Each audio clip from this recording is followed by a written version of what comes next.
All right, so check this out. It's incredibly important, and some Republicans are already actively ignoring this story. We just got new and exclusive leaked text messages between Tyler Robinson and friends of his, which speak to a possible motive and his political ideology. These messages, which we're about to look at, are entirely separate from the text that the government released today. As you probably know by now, if you watched my video earlier or just looked at the news, Tyler Robinson was formally charged in Utah today with a bunch of different crimes. Murder, obstruction of justice, tampering with a witness, and more. The list is long, and prosecutors, as part of their charging of Robinson, released their charging documents, which included a text chain between Robinson and his roommate, where he confesses to the crime. He talks about the messages that he engraved on the bullets. He said that they were just a meme rather than a political message, and more. But these are only the text messages that the government released.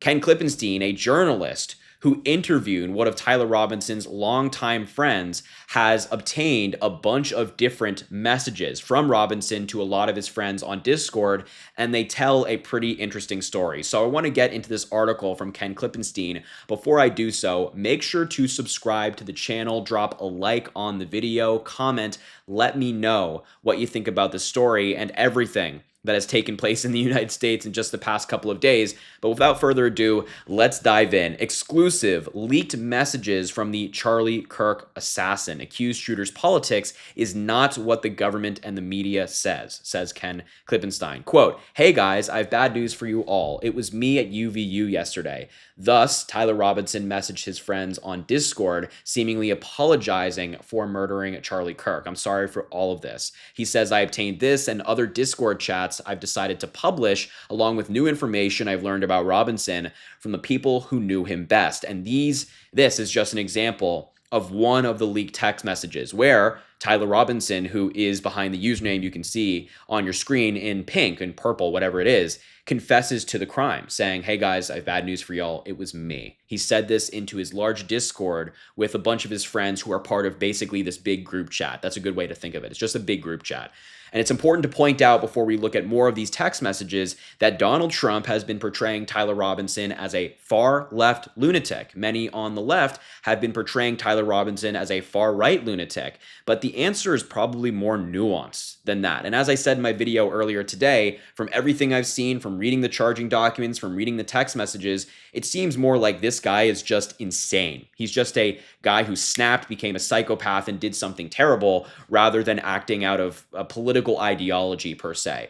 According to one of the childhood friends who asked not to be named for fear of threats, they said this about Tyler Robinson: "It's been so terrible, and seeing it from an inside perspective is so frustrating." And we know that this childhood friend knows Tyler Robinson because they provided Ken Klippenstein this photo of him camping, which of course a random person would not have. So important context there. Quote, they continued, "I think the main thing that's caused so much confusion is that he was always generally apolitical for the most part. That's the big thing. He just never really talked politics, which is why it's so frustrating." And if you've listened to Kash Patel or Donald Trump or JD Vance, you would think that this shooter, this criminal, has a long history of engaging in politics online, basically left a trail which made it abundantly clear what he believed. But it's the opposite. Many of his closest friends said, yeah, he just never really talked politics. This, to me, doesn't sound like an overtly political lunatic from either side. As I mentioned, it just seems like somebody snapped.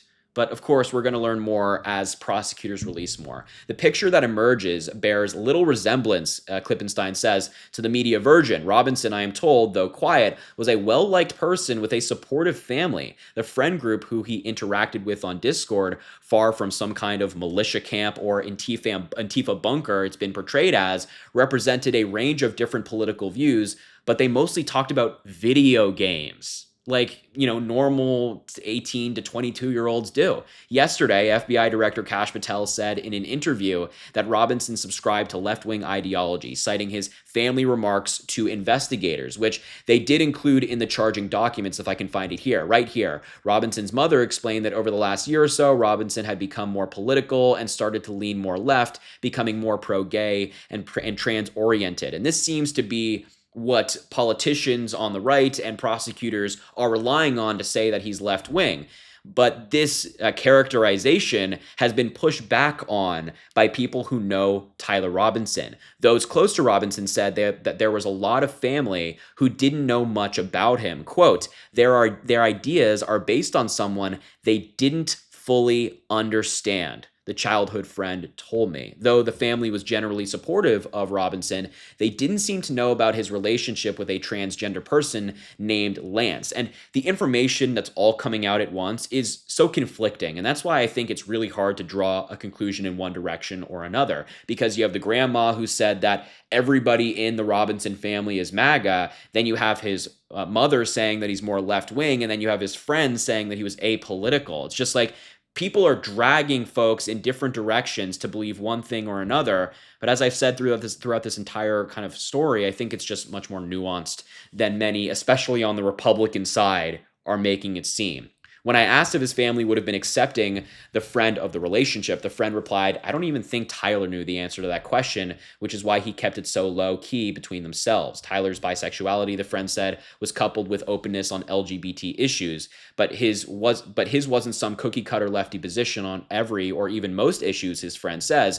Obviously, he's okay with gay and trans people having a right to exist, but also believes in the Second Amendment. And somebody made a really good point about this in particular earlier today, which is a lot of Americans out there don't really fall into the category Democrat or Republican. They don't fall into either. They're kind of in the middle, and they have some views from the left, some views from the right, and that's at least the picture that Tyler Robinson's closest friends were painting of him.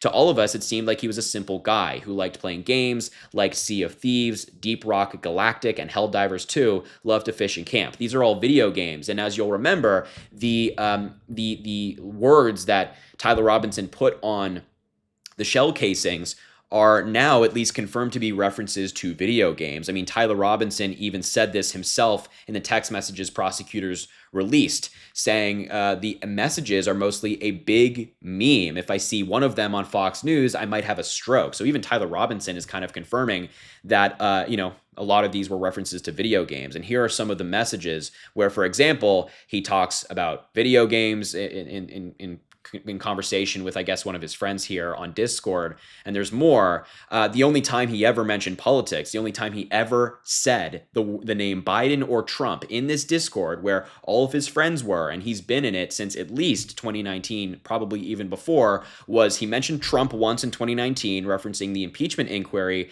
against him, and then once in 2020 talking about the election between Biden and Trump. Somebody asked who's winning the election. He said Biden's in the lead electoral vote-wise, but there are still some swing states that haven't finished voting, as well as most of the West Coast, and they kind of continue that dialogue there. That's it. Those are the only two times that he mentioned Trump or Biden. He wasn't online saying, I hate Donald Trump every single day, but rather just talking normally with his friends. One of them said even the goodbye message he sent in one of our servers was so hard to believe. We all just thought, what a weird joke to make. Then the news came out and we were all calling each other. Yeah, I don't know what makes a person like him decide he's going to drive 260 miles upstate to shoot someone like Charlie Kirk and then come back and pretend nothing had happened. Part of the confusion he attributes to Tyler's quiet nature. He was a really smart guy, but super hard to read, stone cold poker face, and you could always never be confident assuming anything. And here are just some more text messages that were included in the Discord. This is one, for example, when someone invokes religion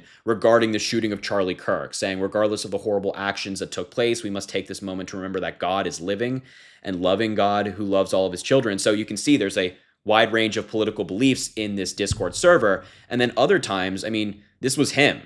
Like, what do these messages even mean? They are just jokes, I assume. He even sending memes in the thing. He said spring in New Hampshire, spring in southern Utah from him, again, just sending the weather.